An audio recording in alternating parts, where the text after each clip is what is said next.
This is the Hockey Night Live season preview for the New Jersey Devils. They had a lot to celebrate last season, getting all the way to the Stanley Cup Finals.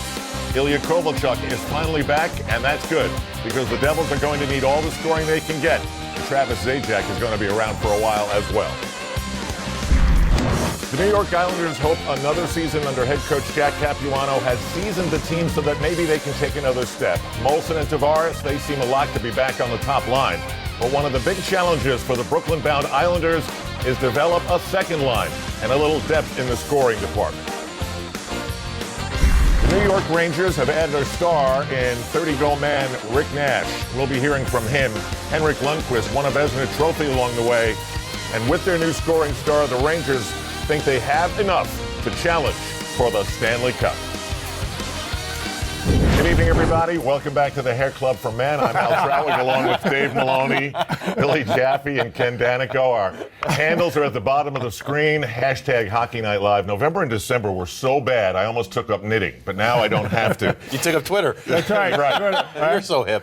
Dave, what are you looking forward to as we get started again? Well, it's just so exciting to be back, isn't it? I mean, you talk to every player, every coach, every trainer, every broadcast guy, every media guy said, thank God that thing's over with and we can get back to work.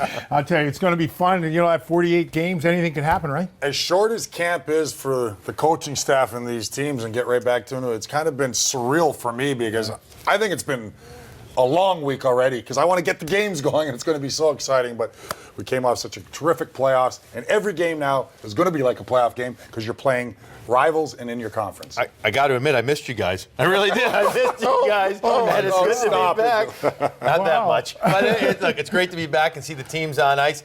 This is going to be wild, Wild West type hockey right now because, again, every game is going to mean so much, but injuries are going to play a big factor. You have to get off to a good start. And goaltending, it's always the most important position. It's going to be even more important this season, especially at the beginning. Let's break down some of the additions for all the teams that we cover, starting with Rick Nash of the New York Rangers. There are only a handful of players who can say that they've scored 30 goals in 5 consecutive seasons. He loves the fact that he's back with a rabid fan base in New York City. But there's one other major factor that gives him relief coming from Columbus. In some ways, you don't have to worry about 22 other guys. You know, in Columbus, I felt like I had a lot of weight on my shoulders to do that. And here, there's so many leaders in the room, so many guys that have been captains or assistant captains with other clubs, and young guys that are here that are respected around the dressing room. So it definitely takes some ease off that. Billy, what's the reaction around the league of the players adding a player like this? Oh, it's huge. I mean, listen, first of all, you get this guy, as you say, who scores all the goals, 30-plus goals, 5 consecutive years. He has presence to his game when he's on the ice. He's not intimidated. He's been in high-octane games in the Olympics. And what he hasn't been able to prove himself yet, though, guys, is the playoffs. How is he going to react when he gets there? Not if, but when, because he's going to get there with the Rangers. He has to be like a kid in a candy store leaving Columbus where it's been, let's face it, relatively dismal. They keep trying, only made the playoffs once, I think, since he's been there the past 9 years. And now he comes to New York Rangers, one of the favorites this year, coming off an Eastern Conference Finals against the New Jersey Devils. So he's got to be excited, but there is pressure in New York, Dave. There's something to that. There certainly is pressure, but I think New York offers the other side of that, too. He can go in a multitude of neighborhoods and not be noted with his jersey on. You know, and I think that's a little bit of a difference for him coming from Columbus. But he's certainly been impressive. I'll tell you, the skill package is good. But he does remind me when Richards came last year. Just like kind of quiet confidence. He's at that good age at 28. And the Rangers went after him hard. They were always in the marketplace for him. Finally got it done in the offseason. And Rick Nash is now a big part of this club. Well, let's talk about the New York Islanders. John Tavares, on a losing team, certainly gets a lot of national recognition. There's a lot of respect for him, Dano, about how he plays, the way he plays. What about to the next step, leading this team to the playoffs? Well, that's why the Islanders have a lot of hope. It's because of John Tavares. This guy gets better year in, year out. I mean, he does things with the puck that only a few special in the game can do. He seems to be getting a little bigger, a little stronger. He's got quick hands. So they're really built around John Tavares. How he goes, the rest of this Islander club will go. He needs some support here, Dave. There's no question. But he is one of the elites, becoming one of the elites, and he's accepting that leadership role. Absolutely. It looks that way. You know, he finishes tied for 8th in the scoring last year. He's still 22 years old. So, his growth is certainly physical. He's a lot different looking man physically now because he's actually a man. He's not a young kid anymore. And, there's an awful lot riding on his shoulders, but it sounds like he's the type of kid that is willing to take that responsibility. He does need help, though. He loves it. Listen, I had a nice talk with him the other day out at practice with the Islanders. And scary thing for the opponents out there, he worked over the summer on his shot. He said, my shot, I just felt wasn't quite there yet, especially my one-timer. He says the elite scores, and he's already an elite scorer right now, but all the elite ones really have the one-timer down, so he worked on that. This guy is scary good, dedicated to the game of hockey. That's what I love when you're right. An elite player, and he's only 22 years old, you mentioned it, but you got to improve every year. Wayne Gretzky, his 10th year in the league, was always working on something. Well, that's the thing. You really are impressed with the better players in the league. While we were locked out, I worked on a couple of high school programs up in Connecticut, and to explain to them that the best players in the league continue to work on their game. And Tavares, I think he does need help. There are a lot of really good players in the league who started. You go back to Mario Lemieux, who I think went 5 years without making the playoffs until there was something around him, and he might have been the greatest in the business at the time. So Tavares' future is great, and I think the Islanders' future relies on him. Dave, to the Devils, Ilya Kovalchuk always feels pressure to score goals, but now that pressure may go up just a little bit more. Yeah, I think, when you look at his season last year, I don't think it's any coincidence that he was a more effective player with Zach Parise. And I think Parise is a better player with Kovalchuk. Now, it'll be interesting to see how they both do without one another. There's no question. This thing about him playing in the KHL All-Star game, let him play there. And, they forced him to go over there in the first place with the lockout. I think this guy's attitude is good, and it looks like Peter DeBoer has hit the right kind of things with him. Because he certainly is. I go back to the playoffs. You watch the playoffs with Zach Parise in the lineup with the Devils, and you're going, a good player, but the most dangerous player for that club, in my eyes, was Ilya Kovalchuk. Look, he's the man. There's no question about it, and he wants to be the man every time he's on the ice, guys. I mean, that's what he is about. It's not an ego thing about me being the center of attention. It's he wants the puck. Now, sometimes he is guilty of trying to do a little bit too much, and I agree. Parise helped make him a better player. The other issue is going to be, though, as far as I'm concerned, is where's Henrique in the mix? How quickly does he come back, being injured, et cetera? Because I think he's going to be an important center. Whether he plays with Ely or not, that's another big weapon up front for the Devils. The key to Kovalchuk's success, in my opinion, guys, is he found that balance of wanting the puck, being the man, but how to play like a teammate. And he really enjoys playing for Coach DeBoer. Coach DeBoer loves him, and he relies on him in a lot of situations. Yes, there's going to be some added pressure on him. You don't replace Zach Parise. I mean, that's just a fact. There's no hiding around that. Now, a young kid has to step up. He gets more minutes. Adam Henrique's out early. Goals might be hard to come by, but the Devils always know how to win when you have a tradition. Well, but listen, I was. But it's going to be tough without those guys. And I know Ilya is a much more mature player right now, but I was with him covering Atlanta. I was with him when he was there, and it was just Danny Heatley and him, and they struggled to score some goals for a while. And at times he tried to do way too much, extended shifts, being out there too long. I think he's more mature now, so I don't think he's going to do nearly as much of that. But that's just something to keep an eye on early on. Still a dynamic player. Oh, he's awesome. He really is. When you talk about the big money that's getting thrown around, he's the one guy. I think pay to see to play. You really do. Yeah. I'm telling you, the guy touches the puck, and from an opposition standpoint, you go, Plus, Ilya Kovalchuk has a playful side, as we saw in the KHL All-Star game. Figure skater. Well, he can't figure skate like me. Right, we're looking at one of the original guys right here. As two left-footed as I was in the National Hockey League, he can't figure skate like me. There goes a hamstring and a knee. You're right. He can't do it like you. See, I didn't know this was coming, fellas. Wow. That took me 3 months of. I tell you, I give you credit. Billy, would you ever do that? Would I ever do it? Yeah, I would do it. You would? I would, yeah. I'd probably. I was shaking there, fellas. A little exhausted. Down goes. It's over. She was almost out 6 to 8 there if I dropped her on her head. Lower body injury, upper body. I got one thing over Ilya Kovalchuk, and I say that humbly, but I thought I figure skated better than him. I think you wear sequin pants better, too. Thankfully, we can say that no one died in the making of that video. We'll take a break here in our season preview of Hockey Night Live. Following this show, a replay of today's New York Rangers training camp special. It's 2 hours, 9 o'clock, right here on MSG. Then on Saturday, the Rangers begin their season in Boston. The Islanders at home to the Devils. You can watch the Devils broadcast on MSG Plus and the Islanders broadcast on MSG Plus 2. Hockey Night Live will follow immediately all those games.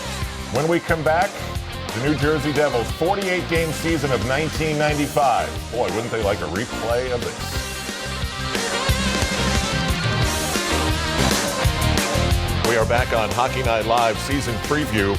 It's going to be a 48-game season, a lot like it was in 1995. Here's a look at the standings when the season was done. It should be noted that the New Jersey Devils in that 5th spot, in the midway point of the season, they were a losing team. They were going nowhere.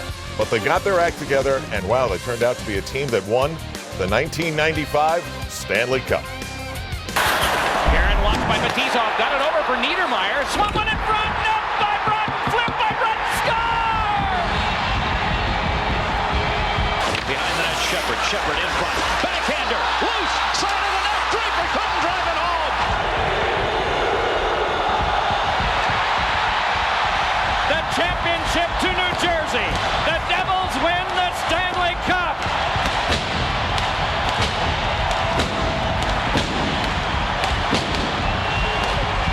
Congratulations again, Ken Danico. Always gives goosebumps. I mean, you gotta love that stuff. I got just watching it. It's what it's all about, obviously, and it's starting up now. Knowing that I was standing here next to you, looking at that mug, holding up the Stanley Cup.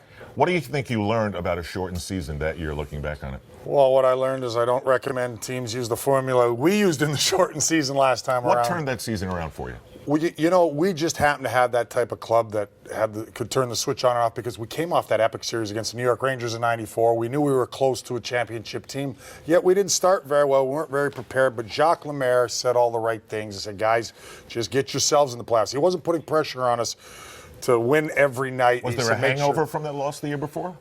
I don't think it was a hangover. I just think that delay, like we were so excited to get back to the regular season. All of a sudden, we have a 3-month delay, and it kind of was anticlimactic for us because we felt we were ready to make that next step after losing that epic series in '94.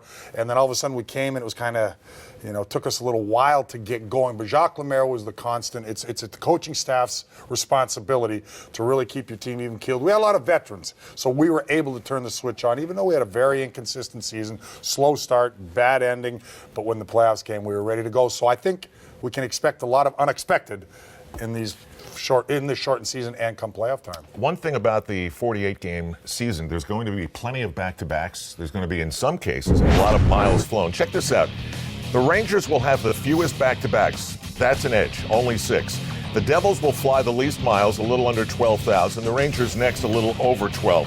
Look at the difference for a team like the Minnesota Wild, even more than the Winnipeg Jets. 31,000 miles. Is that a big deal? It's the luxury of playing in the Eastern Conference. Obviously, you don't have as much flying and travel, and I think it benefits them. The West is used to it, obviously, but every game is like a playoff game. So now the intensity ratchets up. Everything is more important. 4-point games, and that's what your coaching staff and you preach yourself. You can't get in a prolonged slump. You're going 2-8 out of the gate, you cannot recover from that and make the playoffs. And our focus was just get in, and then we're going to be able to turn it on because we're a veteran group and had the experience from the year before getting one game away from a Stanley Cup final. Now, some notes on our local teams. We know a couple that are going to be very familiar with each other before very long. The Rangers have a very tough 7-game start. Twice against the Bruins, twice against the Penguins, twice against the Flyers, and against the Toronto Maple Leafs. The Devils and Islanders will play each other 3 times in the first 8 games. The Rangers with their points and the Devils with their points last season had the best intra-conference record in the East. And for more on the schedule, we go to Dave Maloney and Billy Jaffe. All right, thanks a lot, Al. Listen, Dave, a lot of talk about veteran team by Dano just a moment ago. Right. I'm thrilled he put his The veteran teeth guy. in. The veteran guy, veteran move. He put his teeth if you in will. for this. But listen, does it favor this quick, short season a youthful team, or does the veteran savviness come into play? You know do what, think? Billy? I don't know that I have an opinion either way, other than the fact it's 48 games and you got to play. I mean, I think the most important thing is the fact you've got to deal with injuries. I think that's the biggest issue. And I also think that a team that can manage that momentary panic when you get yourself into a situation where you've lost a couple in a row, do you think you need another body? Does your manager think? Does your coach panic? And I think it speaks awful well, too, to the teams that have had that consistent coaching. There's a system in place. So the reality is it's 48 games. And I know they've been playing in Europe, but I don't know that means anything either. That's what I was going to ask you. There's a lot of teams that have had, or there's teams that have had a lot of players playing. For instance, the Bruins had the most of anybody. I believe it was 13 players at some point that we're actually playing hockey, whether it's Europe, minors, etc. Is that a big advantage? See, to me, I'm with you. Going over to Europe, especially for some of the skill guys, you might get into some bad habits over there. It's great that you got your skates laced up, but on the other hand, that's not the NHL action. Oh, I agree 100%. It's not the NHL action. It's a bigger ice. There's more of a puck possession game. It's not as many down-low battles. I talked to Ryan McDonough, who played over in the KHL, and he said it was Johnny, get going. And that's where everybody was. He'd look up ice, and everybody's gone. So I think it's a different game. The only thing that probably benefits is the fact you get guys that are still in the rhythm of playing. And I think that's probably a benefit. But you know what? All 30 teams are at the same starting line, aren't they? Tell you what you're seeing right now. I know a few American League teams have beaten their NHL teams in these scrimmages, and that just right there goes to show you how important it is playing in cohesive units for that amount of time. You can't just throw together a team. These first few games are going to be wild. They might be a bit sloppy, but I like that. It means maybe more goals will be scored. All right, coming up after the break, we'll talk about the New Jersey Devils, get an outlook on them, and we'll discuss, are they a playoff team? Or not.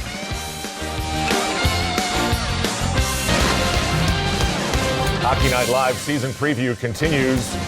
Meanwhile, it's a big Saturday of hockey on the MSG networks. Rangers in Boston to take on the Bruins. The Islanders will be on MSG Plus as they host the Devils. The Devils broadcast will be on MSG Plus 2. Visa Game Night begins all coverage. Hockey Night Live comes your way after all those games. The Devils took the Rangers to the 6th game of the Eastern Conference Finals when something went very right for Adam Henrique. Front block there. Scramble for it there. They poke away at it. Still it's loose. Poked out by Kovalchuk. They score!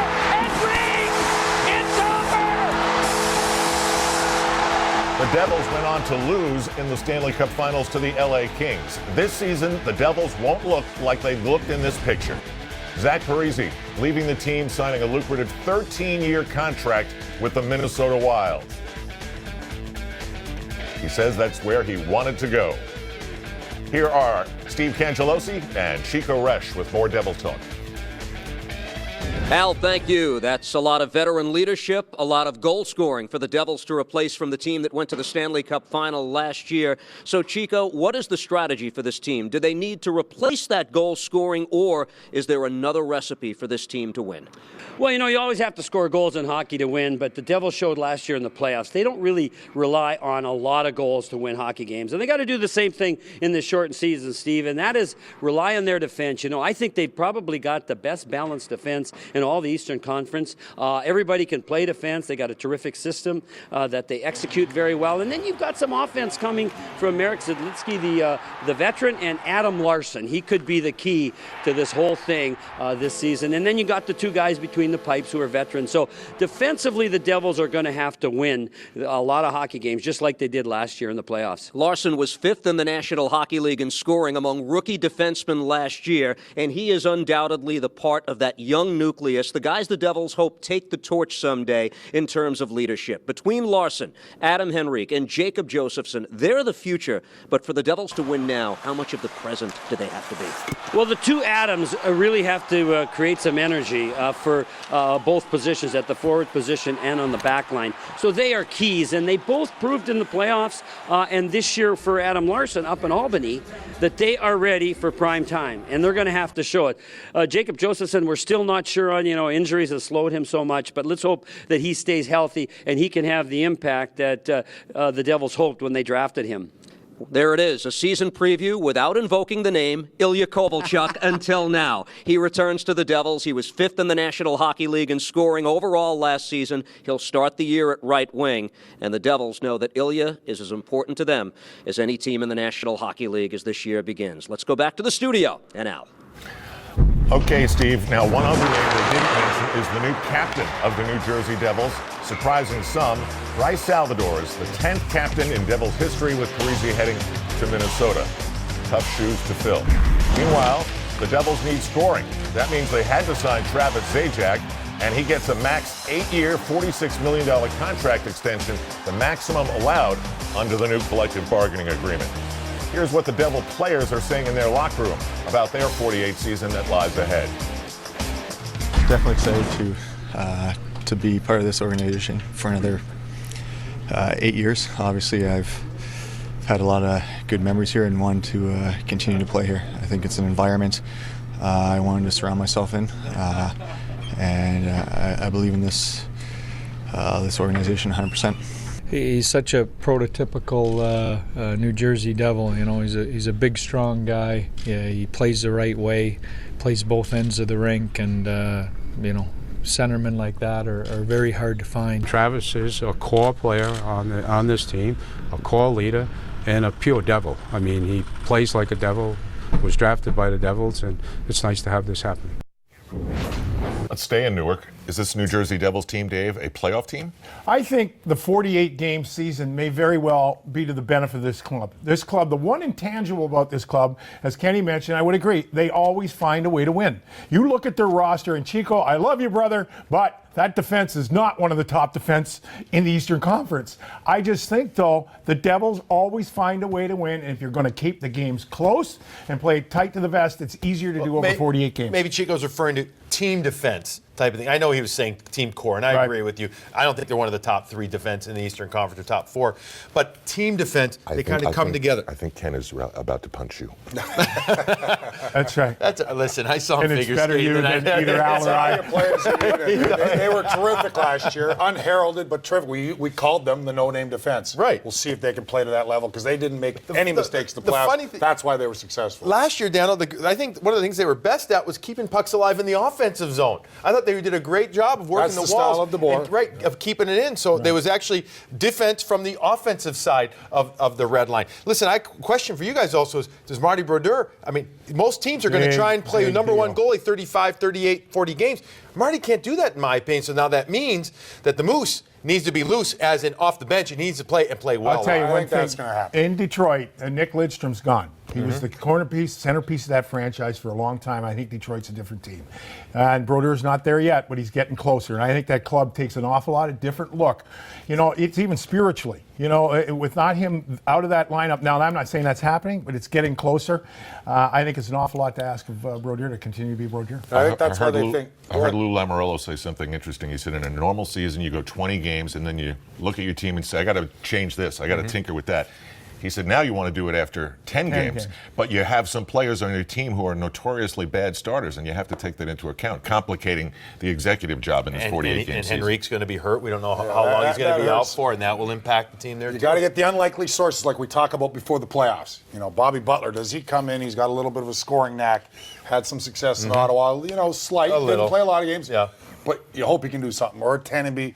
But this Devils team always believes they can win. Right, And I'm just speaking from history. No, it's true. When you're in a winning organization for 2 decades, these guys can get the job done. And Lou will push the right buttons if he needs to make a trade. There's no question. I think, too, you can make a case. If you go in the middle of the pack of the East, I'm not sure how many teams are not like the Devils. You know, so I think there's 6 or 7 teams that are going to be battling for 4 spots. And I would put the Devils right in that mix. Yeah. And if they made it, great, and if they didn't, you know, that would They be could dealt be like, with. were you going to hit me?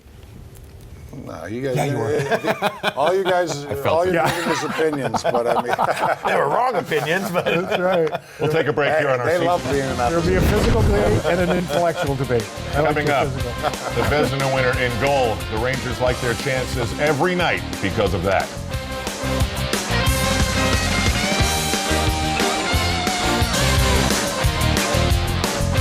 The Hockey Night Live season preview continues.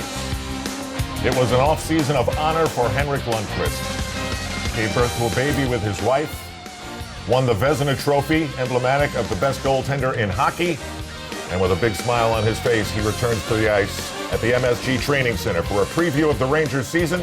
Sam Rosen and Joe Micheletti. Looking at this Rangers team getting set for opening night, the core is back.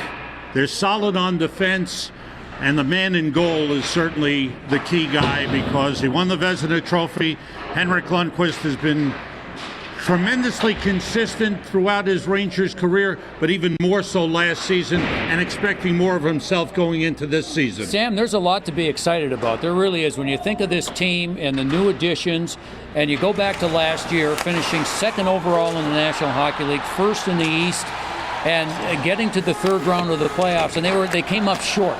They needed a little bit more goal scoring, but to a man, I think that they felt that they left some unfinished business out there. So there's a good feel around the team, and there's a lot of people around hockey that think the Rangers have a chance to win the Stanley Cup. Now, can Henrik Lundqvist be better than he was last season? I'm not sure he can. You ask him, and he'd probably say yes, because he's so introspective with the way he plays. But I think that he feels that everybody on the team is going to have to be better for them to win a Stanley Cup. So I would only expect him, with his tremendous competitiveness and the way he approaches each and every game, that he should be very good again. Now, you mentioned goal scoring, and certainly the man that everyone will be watching from opening night on, if they haven't already been watching in training camp, is Rick Nash. He was brought in here as probably the biggest piece of the puzzle. He's a premier player who's in his prime. You know, he's so unique in that he's 6'4" and about 225 pounds, and yet can skate, can play a physical game if you want him to, and has such tremendous hands. The way he shoots the puck, the way he handles the puck, the way he's able to deflect pucks. I mean, it's a unique skill to have, and a unique type of player to have that size and that skill. I think the New York Ranger fans are going to absolutely love this guy. He wants to win. 10 years in Columbus. He wants to win in the playoffs. He'll get a chance this year. Good signs for the New York Rangers. We'll find out beginning Saturday night how it all begins and how it all turns out. Sam Rose and Joe Micheletti. Here are some of the numbers on Rick Nash. He's one of 4 NHL players to score 30 in each of his last 5. Jerome McGinley, Ilya Kovalchuk, and Alexander Ovechkin. The last 2 seasons, 62 goals, only 12 on the power play. 68 NHL players have scored more power play goals than Rick Nash, which is one of the things he's going to help try and fix for the New York Rangers, who, by the way, have the following expectations. These are the highest expectations I think that's been on the team since I've been here, and I think we really expect a lot out of ourselves this year. The 3 years I've been here, this is definitely the tightest we've ever been, and you can see it on the ice how much guys are having fun, working hard too. As large of a group we have returning from last year will help. Knowing our identity the way we played last year and bringing that right into a shortened season, I think will bode well for us. It's a mindset, as our coach would say. We need to know that it's going to be a challenge and kind of wrap your head around that and then get after it. Everybody came in shape and everybody's ready to go. And it's going to be a shortened season. It's going to be a bit of a sprint this year, but I think it makes it fun and makes it interesting. In our minds, we didn't finish the job last year.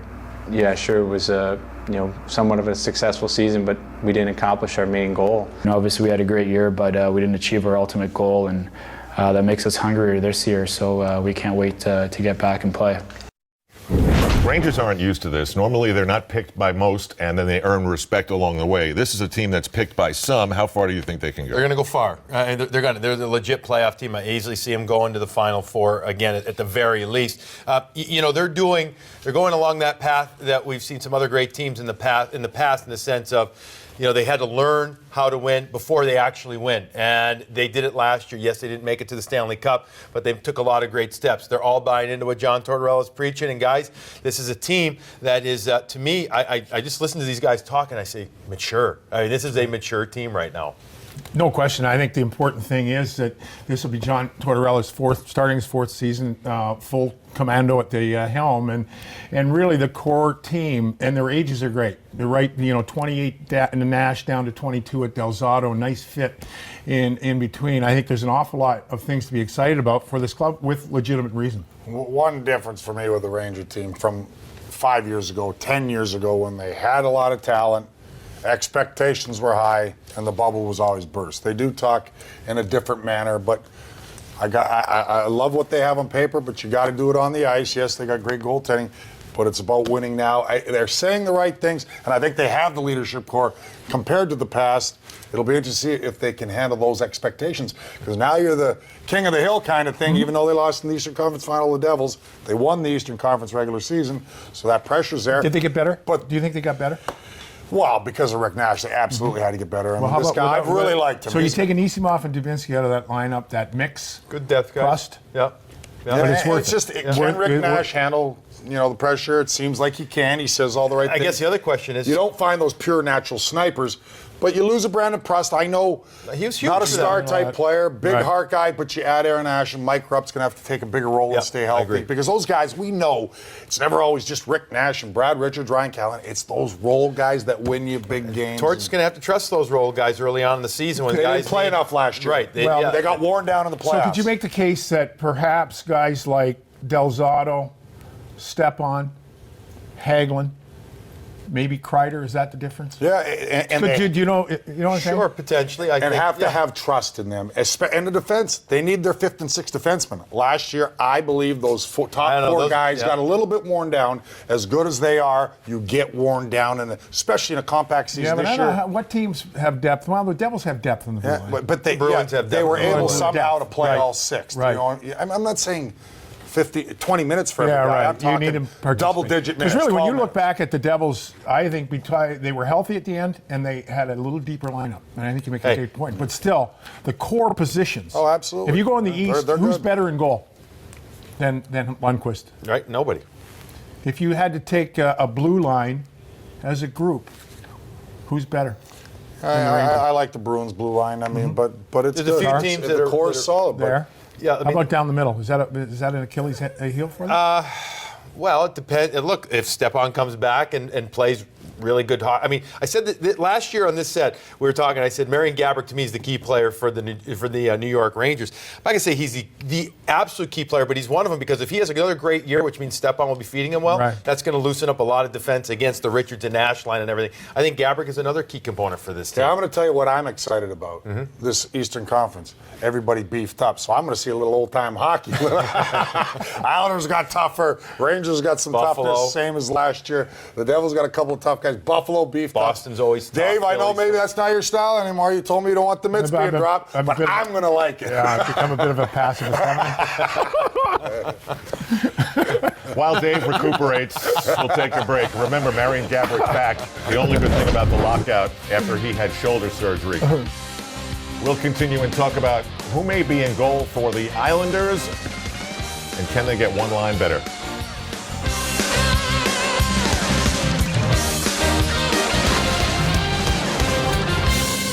The Hockey Night Live season preview continues. Saturday is opening night, and on MSG, the Rangers are in Boston to take on the Bruins.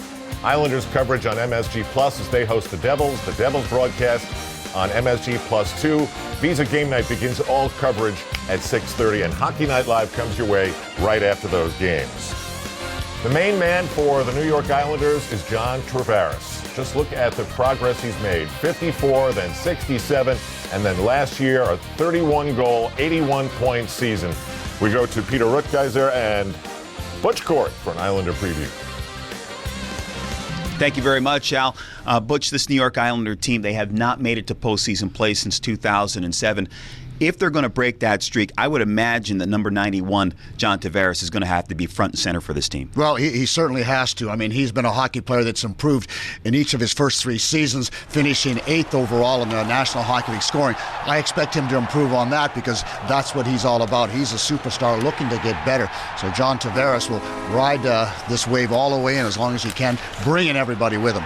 Speaking of everybody else, they need goal support. We heard it so many times last season. The Islanders needed secondary scoring. Who has to step to the forefront here and help John out offensively? Well, first and foremost, Matt Molson, who is a guy that scores goals 30-plus each and every year. Obviously, a shortened season, that might not happen, but he's a given. He's 1A in the whole equation of offense for the New York Islanders. But you got to look to Michael Grabner, who had a tremendous season 2 years ago, fell back a little bit. He's got to recapture that Michael magic. Certainly, Josh Bailey has to bring a more consistent game if the Islanders are to succeed. Brad Boyce has got to find his scoring touch from a few years back with St. Louis. Franz Nielsen has got to score a few more shorthanded goals, bring a little more offense on the power play. There's enough guys out there. They need to all find their magic. They all have to step to the forefront, get out of that starting gate in a real hurry if the Islanders are to make an impression in the regular season. I know a lot of coaches with this shortened season concerned about their goaltending. New York Islanders are no different. Well, absolutely right. I mean, unless you're going to be at 9-1-5 or less than 3 goals a game, you're not going to make the playoffs. And Nabokov certainly is ready to go. He's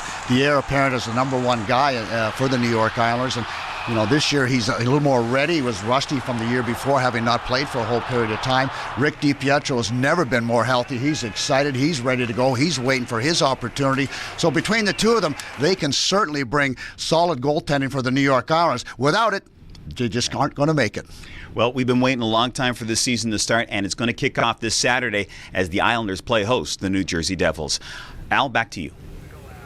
And of course, the Islanders, like most teams, need to get off to a good start to give this team a dose of confidence and a belief that something can happen. What's going to be interesting for this team is what is the atmosphere going to be like at the Nassau Coliseum this season now that it's been announced that the team is moving to Brooklyn. That being said, here's what the Islanders are saying inside their locker room about what they think can happen. I think it's a good mix. I mean, obviously the younger players are a year older. They have a little bit more experience. We have some veteran guys on the team. The chemistry in the locker room is outstanding.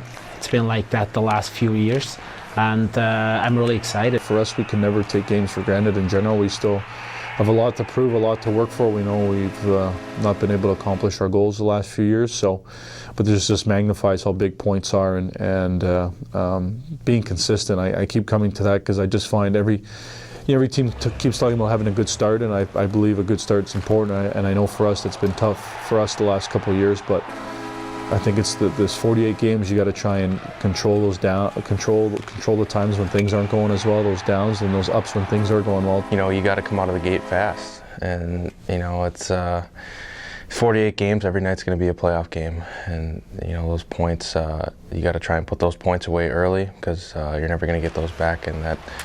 You know, it counts in an 82 game schedule, let alone 48, and you know, so each team's going to have to come together quick, and it'll be some fun nights out there. Dano, you see the Islanders a lot. You'll see them a lot early in the season. What do you think job one is for this team? Well, I think they have to find some consistency. There's a lot of question marks, and for me, and I said it last year with the New York Islanders, they've got some good young talent. But you can't say you're rebuilding. You have to believe in that locker room. Now, even if there's pieces missing, even if you uncertainty in goal, is Rick DiPietro going to be a contributor this year? Nabokov going to play well. He's capable of it. So those are the question marks. The Constance Tavares. Molson's going to put up his points and score some goals. They've added some beef, a little more tenacity on their team. I mean, to try to bring that core together as far as protecting these guys and playing a little more physical. When they had some success the second half of the previous season. So I just look at the Islanders. I think they're a talented team. I think they're on the cusp of being a playoff team. But for me, it's all mental for them. You have to move forward and get that winning attitude. That's a little intangible. I know we talk about what's on paper, and a lot of people don't think they're very good. I think they got some talent there. But it's putting it together and believing in themselves and playing with some consistency. Well, the real catalyst to their talent we've talked about, and that's Tavares, and he's clearly the guy. But I think when you look at this club, you know, where did they improve and how did they get better?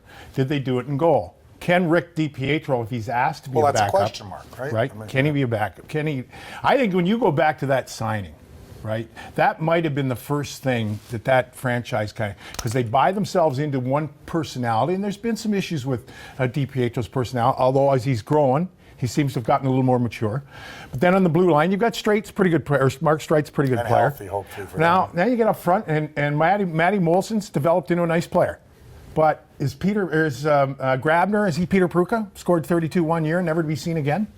And Oposo, has he been brought along right? I think there's a lot of things there with the Islanders and I think you said it right early, Kenny, like you can hope, but you finally got to deliver, and I'm not sure they're there yet. To me, Kyle Oposo right now is going to be a very key factor for this team's success this year. You know, they do not have Gabe Parenteau, obviously, so they need somebody to play with Tavares and Molson. Well, right now it's going to be Kyle Oposo, who's entering his 5th full season in the NHL. He ended up last year, guys, with 9 goals in his last 9 games, career high in 24, but it took him a while to get going. Now, remember, he had the big shoulder injury the year before. I had a long talk with Kyle the other day after practice, and he said, I have learned now how to let things go. I was always so concerned always about scoring goals, that it affected my game and it impacted myself as a player in so many other ways, that this past summer, he took a little time. I asked him, you talk any sports psychology? He says, yeah, I didn't go to any one in particular, but I did pick their brains. I talked to him, and he says, I'm ready for a great year. And I said, physically, now I know you were okay at the end of last year, but sometimes a big shoulder or knee injury takes more than actually 1 year to get going. He said, absolutely. Actually, the lockout might have been a blessing in disguise for him. He says, I have absolutely not one physical ailment heading into this year right now, and he's ready to take advantage of playing on that top line. A couple things to ask you guys. Let me see the move to Brooklyn. All right, how does that play into things? And the Wisniewski thing, for the second time in a couple years, a guy right away has said, no, I'm not going to go. Now, it sounds like he's going to come. He's going to be here in a few weeks. But let's go back to the thing you asked about Brooklyn. I don't quite get that either. You're a player. Not coming? Not coming originally. I mean, well, there's a few players that talked about it. Come on, there were a few players that talked about it. So let's go back to the first thing about Brooklyn, though. You're a player, right? Put yourself back in there. Do you care about that? Does it impact you? I mean, seriously, right now, so this year, I don't think it's, or even next year, it's really an impactful situation. The Wisniewski thing, that's another situation, though. But again, does that now from a franchise when we all know now the business plan, you've got to grow, you've got to add your pieces and things like that. Where are the Islanders, do you think, when it comes to perception in the league, when it comes to getting guys to come there?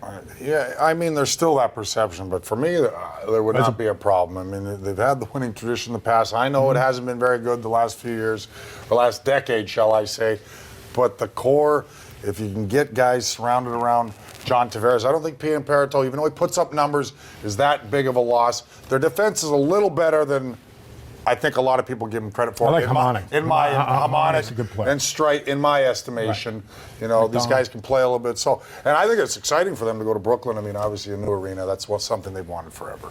We'll take a break in our season preview here on Hockey Night Live. Around the corner, Billy Jaffe takes us around the National Hockey League for some of the best stories that he thinks unfolded.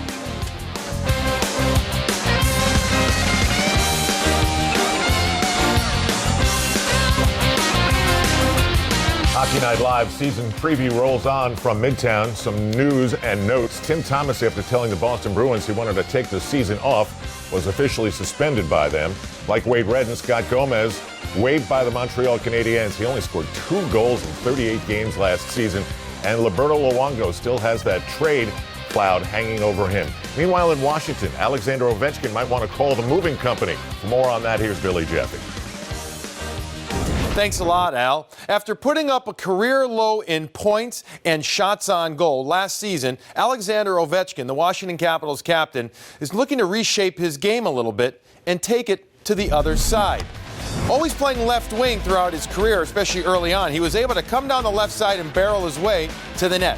However, in the last 2 seasons, teams have gotten used to this move, and they've been able to thwart his opportunities trying to bull rush the net. Head coach Adam Oates had a talk with Ovechkin over the summer and said, let's try the other side. Let's see how you read the play from the right side, and he's hoping for more results like that. After only putting up 65 points last year and just 303 shots on goal, Ovechkin, who can be hard-headed, seems to embrace the move right now and is hoping for better results. Perhaps the most important skater for the Chicago Blackhawks this year is this man, Duncan Keith, the defenseman who back in 2010 had an incredible year, winning the Norris Trophy, putting up 69 points, a plus 21, and oh yeah, his team won the Stanley Cup. But the next 2 years, Keith has struggled, putting up just 45 and 40 points respectively, and at times actually seeming a bit lethargic and off on the ice. However, at the end of last season, Keith went to play for Team Canada in the World Championships in Europe and recorded 11 points in just 8 games. He had many people wondering there what he was doing there that he wasn't doing before back in the NHL. The Hawks are hoping that he brings that kind of play from the World Championships to the NHL this season, and if he does, it could be good things for the Blackhawks. And could it be another Bourque will be playing for the Boston Bruins? Raymond played 21 years for the Bruins and wore the Spoke B with great pride. But now his son, his older son, 26-year-old Chris Bourque, might get an opportunity to start the season with the Bruins. It looks like he'll be on the line with Chris Kelly and Rich Peverley, and this is a big opportunity for Bourque. At 26 years of age, this could be his last chance to make the NHL as a regular. Last year put up a whopping 93 points in the American Hockey League, already 28 points this season, and this is the type of player that loves to distribute the puck. He's not that big, but he's strong on his skates, he's smart on the ice, and if he can learn to play the two-way game, he could have a role all year. year with the Bruins. Back to you, Al.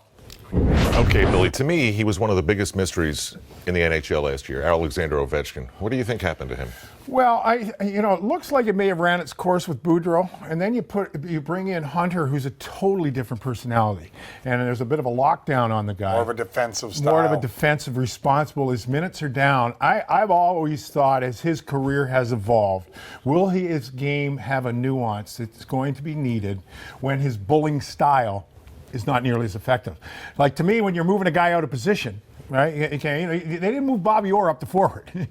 Great players are great players where they are. I think that is one of the more interesting stories in the league this year is Washington and Ovechkin. Only time will tell, Dave. Adam Oates is either nuts or he's a genius, because we'll see maybe, and you'd mentioned it last year, Alexander Ovechkin was becoming more predictable. Now we're talking about how an off year he had. He did score 38 goals still. Right. So the guy has a ton of talent. I happen to think he's going to have a big year. I think Adam Oates' creativity, he can help him think the game a little better. I'm not saying you can change a guy's personality completely, but you can just give them some ideas, and we know how gifted Adam Oates was as an offensive mind and a player. So I think Ovechkin could have a good year. We'll see how that experiment on right wing works. I'm sure if it doesn't work the first few games, they will change that quickly. But he's a heck of a hockey player. On a night when your favorite team's not playing, it's certainly worth checking in to see how this all plays out with the Washington Capitals. We'll take a break. When we come back, we've got some predictions and some things we've noticed. But first, a sad note. Yesterday on Long Island, a great, great man passed away. Frank Catello was 89, and my father-in-law. Sorry, honey.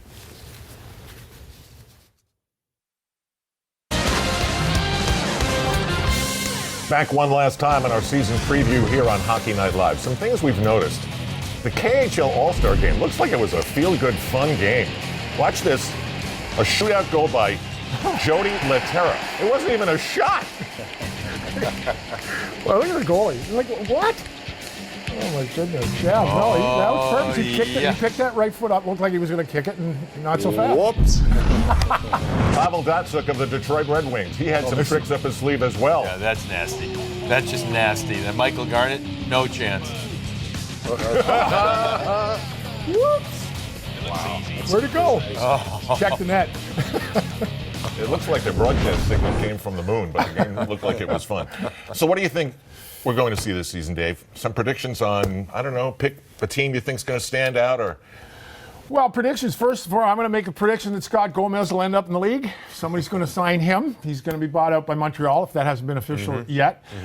Surprise in the league, team-wise, I think the battle in the East really is clear. There are 3 really good teams. I think there are 7 that are going to battle it out, and I think 5 won't make it. And boy, that's really going out in the wind.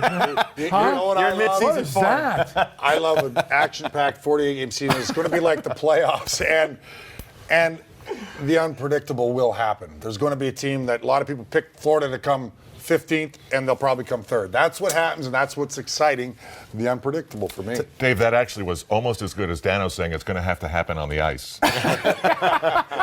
No, but we all analyze to death. We have a lot look of at this stuff. line. This fourth line's better than that one, and this first guy's, and then they get 60 points, and the other team gets 95, and they go, what happened?